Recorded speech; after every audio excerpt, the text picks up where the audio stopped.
Stretch your supplies and get 4 seasons worth of cards from one embossing folder. Coming up next on Catherine Paper Art.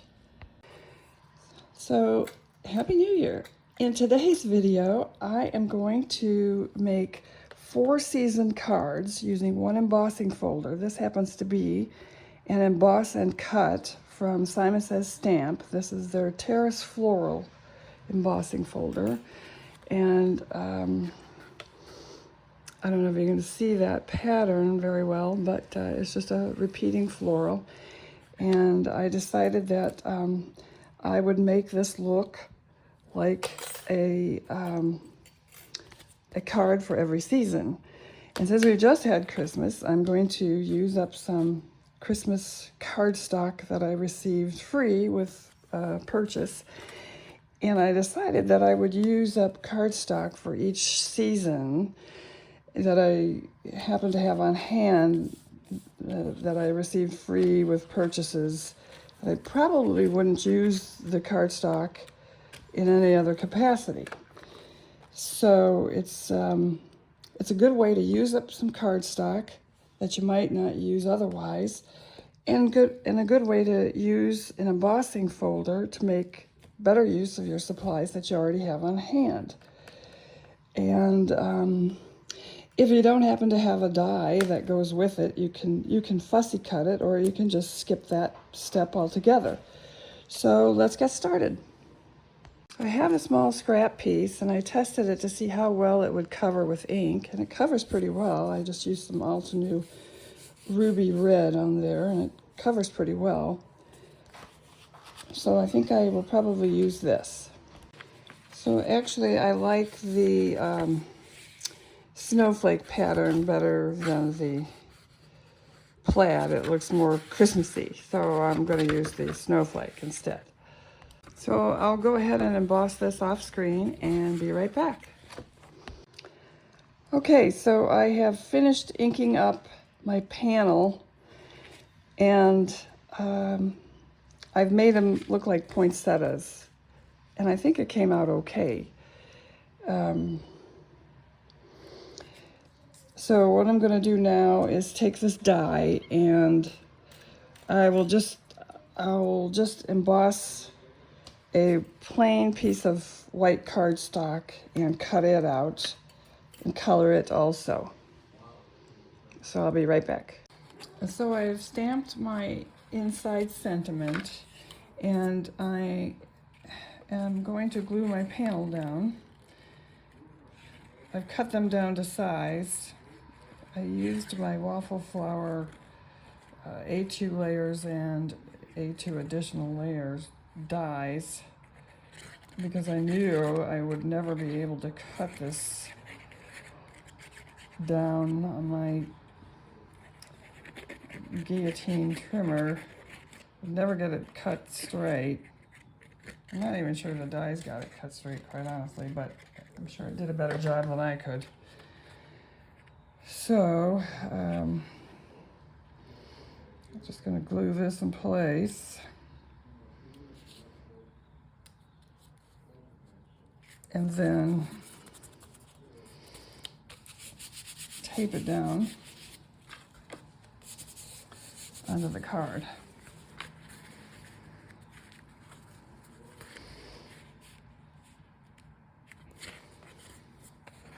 What I like to do is I just like to use, when possible, I like to just use tape.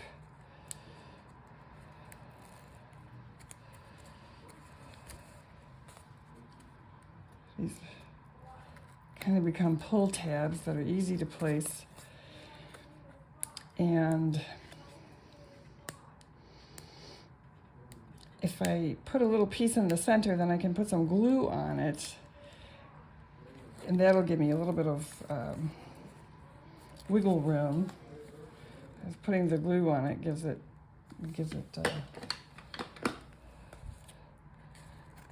a little bit of movement to even it up. Otherwise, once it's stuck, it's stuck.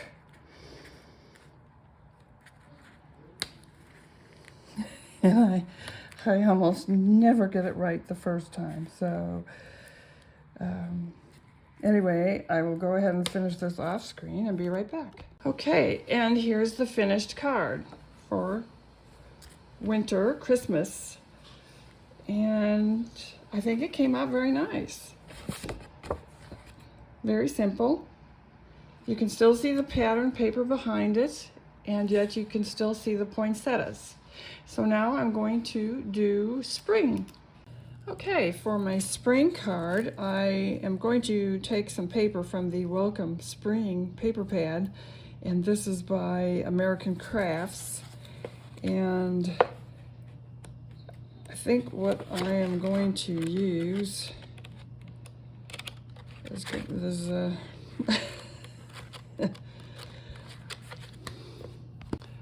I'm going to use this little bird print. I don't know if you can see that. Cute little bird on a vine. So, and I'm going to turn the flower into daisies. So, probably make them yellow, probably. So I'll do that off camera and be right back. Okay, I have inked up my spring panel and I've turned the daisies white. And I decided on this panel that I'm not going to ink the leaves, and instead I like how the little bird shows up, and I've taken, I've die cut a little bird. This is a Spellbinders Sweet Birdie, I think is what it's called. It's an older die, and anyway, he kind of matches very well, so I decided I was going to use him. And leave the leaves just in the background to just to fade away. So I'll choose some sentiment. The ink's still wet here, so once it dries, I may color up the stamens, or I may just leave them white, I don't know. And then I thought I might mat it on the same color pink that I've chosen for the bird wing. I might try to go with the bird body, actually, because it's a better fit, I think. But anyway, so I'll choose a sentiment and I'll be right back. Okay, so I changed my mind and decided that white flowers were not very springy looking, even though white daisies are a testament to spring. But I decided that I would do a mix of colors. So I'll have a couple white ones, a couple yellow, pink, and purple, and see how that flushes out. So I'll ink this up in multiple colors and be right back. Okay, so I have a first coat of these flowers, but you can see some of them don't really show up too well. That's because there's so much white underneath them, necessitating a second coat. So I'll wait for these to dry and be right back. Okay, so that's card number 2 finished, and this is the spring card. I used sentiments from the Simon Says stamp Plant Sentiments. This is a couple years old now. So I think it came out pretty nice. I used an assortment of Shasta daisies, and I have a sentiment on the inside as well. And so next I will do summer. Okay, for the summer card, I will be using a sheet from the Parasols and Pagodas by Catherinepaperart, and I will be making orange cosmos flowers. So I'll go ahead and emboss this and be right back. One thing that makes it a little difficult to achieve any depth within the flower petals is the fact that the color of the paper kind of fights with the inks. But I persevere and try to do the best I can. Okay, here is the summer card with the orange cosmos. And I think it came out pretty good. It's a birthday card. It'll be for one of my sisters. And she has a summer birthday. So I think it came out pretty nice. So the next card and the last card of this series is an autumn card. So I'll go ahead and select a paper and be right back. For the final card, I've chosen an autumn pattern from the Craft Consortium's Woodland book, and this is it. So I'll go ahead and emboss it, and I'll be right back. So on this card, I decided I would make the flowers into purple chrysanthemums for fall, and so that's where I'm headed with this right now. So I'll finish coloring this off screen and be right back. Okay, well, I really didn't like that big obnoxious tree, and the only thing I could do, that I could think to do, was to cover it with the big flower, and I didn't really like that either. I could put my sentiment here, but I just didn't like it. So I decided that I would use a different sheet, and so I'm going to emboss this, and I will do that off screen and be right back. Okay, so I have embossed it and inked it, and I have to say I like it much better than the last panel. I've also changed the orientation, where I turned it upside down. And so I have a new flower to ink up if I choose to. And I could put it right across there with the leaves, without the leaves, I don't know. I still have to do the centers of the flowers.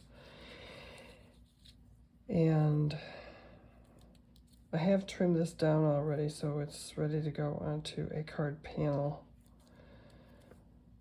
Although, you know, once you emboss something and then you trim it down, I mean, it just never looks straight. Anyway, so I'll finish inking this and be right back. So here's the finished fourth card for autumn. And it's just a simple thank you card. There's no sentiment on the inside. And it's the purple chrysanthemums. And I actually like how it came out. It's a busy background, but I did add a couple of the essentials from Pink Fresh, the espresso jewels, not too many, but it does add a lot, and the colors are perfect because it's brown and purple, and it just pulls out the colors of the card. So I'll go ahead and bring all of the cards out here. I started with a poinsettia for Christmas, and then I went into springtime daisies, and then I went to an orange cosmos for summer, and then the purple chrysanthemum for fall. So I hope you liked this video, and if you did, please leave us a thumbs up. Thank you for watching.